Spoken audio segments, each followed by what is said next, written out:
परी अपनी और राजा की साथ वाली फोटो फाड़ती है और रोते हुए सभी चीजों को फेंकते हुए बोलती है, मैं तुम्हें तलाक नहीं दूंगी। किंजल उसे चुप कराने की कोशिश करती है, लेकिन परी चुप नहीं होती। उसकी आवाज सुनकर अनुपमा भी वहां आ जाती है।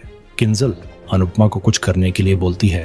परी रोते रोते राजा की फोटो फाड़ रही होती है और आई हेट यू बोलती है। अनुपमा किंजल को समझाती है वो परी को अपना गुस्सा निकाल लेने दे। अनुपमा अपने सभी बच्चों की हालत देखकर सोचती है, एक तरफ माही की शादी हुई है, वहीं परी की शादी टूटने के कगार पर है। एक तरफ प्रार्थना और अंश के बीच मन मुटाव चल रहा है, एक तरफ राही और प्रेम है जिनके बीच झगड़े बढ़ते जा रहे हैं। अनुपमा काफी परेशान होती है। किंजल कहती है कोठारियों के साथ रिश्ता करना बहुत महंगा पड़ रहा है। वो आगे बताती है परी जिद पर अड़ी हुई है। वो राजा को तलाक नहीं देना चाहती है, बल्कि वो उसे सबक सिखाना चाहती है और तोशु इसे और भड़काने में लगा हुआ है। किंजल भी रोते हुए अनुपमा से सवाल करती है, मैं क्या करूं? अनुपमा कहती है बस तू परी को टूटने से बचा। किंजल बोलती है वो सब कुछ अकेली नहीं संभाल सकती। अनुपमा उसका हौसला बढ़ाती है और कहती है वो अकेली नहीं है, पूरा परिवार उसके साथ है। अनुपमा आगे कहती है जमाना चाहे जितना बदल जाए, लेकिन एक बात कभी नहीं बदलती, एक परिवार अपने बेटे का गुनाह माफ कर देता है, लेकिन बहू की एक छोटी सी भूल माफ नहीं कर पाता।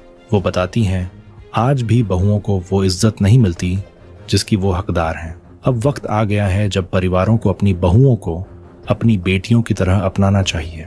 वो पुरानी बातें याद करते हुए दुखी हो जाती हैं। दूसरी तरफ माही अपने कमरे को सजा रही होती है।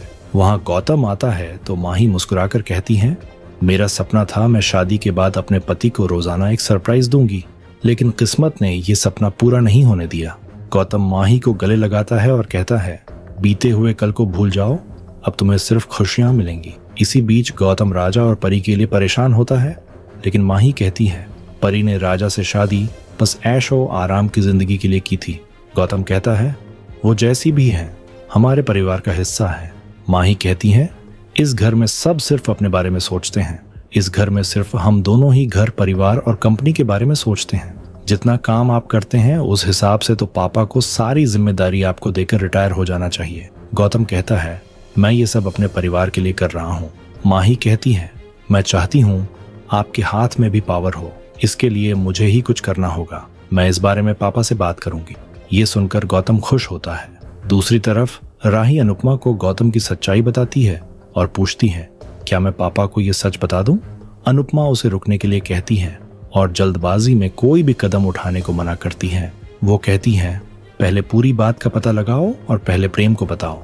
राही कहती है अंश ने ये बात सबको बताने की कोशिश की थी, लेकिन किसी ने उसकी बात नहीं सुनी।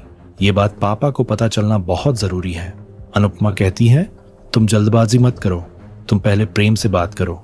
तभी प्रेम वहां आता है। राही फोन काट देती है और प्रेम को बताती है गौतम ने कंपनी में फिर से फ्रॉड किया है। प्रेम हैरान होता है। इधर अनुपमा राही के लिए परेशान होती है। राही प्रेम को पूरी बात बता देती है। प्रेम कहता है शायद अंश को कोई गलतफहमी हुई है, आज गौतम की वजह से हमारे सर पर छत है। गौतम ने अपना सब कुछ अपने पापा को दे दिया। राही कहती है ऐसा भी तो हो सकता है वो ये सब नाटक कर रहा हो। अंश इतनी बड़ी बात झूठ नहीं बोलेगा। इतना सब जानने के बाद मैं चुप नहीं रह सकती, मैं ये बात पापा को बता दूंगी। प्रेम घबरा जाता है। राही प्रेम से मदद मांगती है, लेकिन प्रेम कहता है तुम किसी से कुछ नहीं कहोगी, मैं पापा से बात करूंगा। राही हैरान होती है। अगले दिन कोठारी परिवार पूजा कर रहा होता है। प्रेम सोचता है राही गौतम वाली बात पर चुप रहे तो अच्छा होगा। इसके बाद मोतीबा पराग से कहती है माही को पहली रसोई का शगुन दो। पराग माही से पूछता है तुम्हें क्या चाहिए? माही कहती है मैं चाहती हूँ आप गौतम जी को कंपनी का सीईओ बना दें। पराग चौंक जाता है। माही कहती है गौतम जी ये पोजीशन डिजर्व करते हैं। पराग सहमति जताता है। गौतम कहता है मुझे कोई पोजीशन नहीं चाहिए, ये कंपनी आपका सपना है और आपका सपना पूरा करना मेरा फर्ज है। पराग कहता है मेरी बेटी ने मुझसे कुछ मांगा है, इसलिए मैं इसे जरूर दूंगा। तभी राही पराग को टोकती है। सभी हैरान होते हैं। दूसरी तरफ ईशानी अनुपमा को बताती है परी और तोशु कोठारी हाउस गए हैं। वो दोनों ये कहने गए हैं परी राजा को तलाक नहीं देगी। अनुपमा डर जाती है और उन्हें कॉल करती है। बाबूजी राही को कॉल करने के लिए कहते हैं। लीला कहती है अगर इस बार कोई गलती हुई तो दोनों परिवारों में युद्ध छिड़ जाएगा। अनुपमा राही को कॉल करती है। किंजल अनुपमा को तोशु और परी के पीछे जाने के लिए कहती है। दूसरी तरफ राही कहती है, ऐसे ही गौतम को सीईओ नहीं बनाया जाना चाहिए। गौतम परिवार का मेंबर है, सिर्फ ये बात सीईओ बनने के लिए काफी नहीं है। प्रेम राही को रोकने की कोशिश करता है, लेकिन राही कहती है, मुझे लगा था तुम बोलोगे, लेकिन तुमने कुछ नहीं बोला, इसलिए मुझे बोलना पड़ेगा। प्रेम राही को चुप रहने के लिए रिक्वेस्ट करता है। मोटिबा ताना मारती है और राही को बोलने के लिए कहती है। अंश भी राही को बोलने के लिए कहता है। प्रेम अंश को रोकता है, लेकिन अंश कहता है, ये बात अभी बताना जरूरी है, क्योंकि गौतम को सीईओ बनाने की बात हो रही है। सबको पता चलना चाहिए इसने कंपनी में क्या फ्रॉड किया है। माही अंश को चुप रहने के लिए कहती है। राही कहती है, अंश सच कह रहा है। प्रेम राही को चुप रहने के लिए कहता है। गौतम कहता है, सब शांत हो जाओ, अगर मुझसे कोई बात करनी है तो अकेले में बात करके सब क्लियर कर लीजिए। राही मना करती है।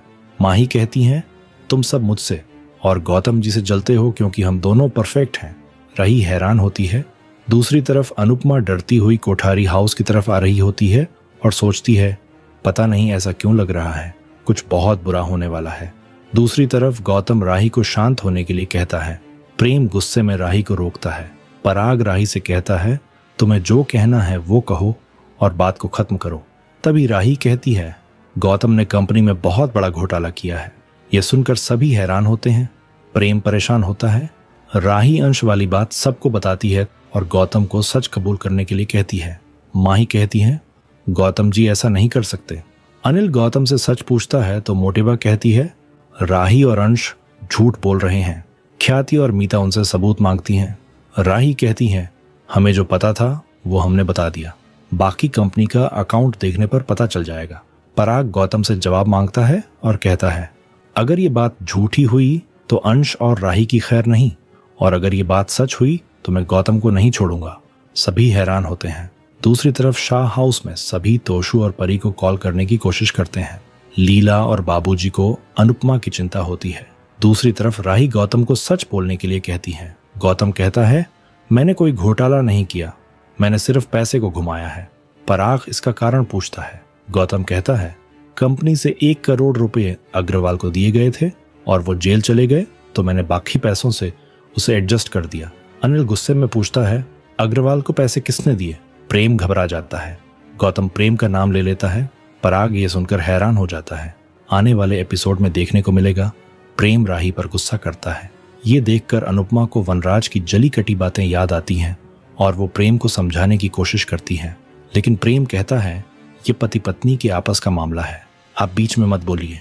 इस पर राही प्रेम को टोकती है और बोलती है, तुम मम्मी से ऐसे बात नहीं कर सकते। प्रेम उस पर और ज्यादा गुस्सा करता है। अनुपमा हैरान होती है। आपको क्या लगता है, क्या ये सब होने के बाद प्रेम और राही के बीच भी मनमुटाव आ जाएगा? कमेंट करके जरूर बताइए।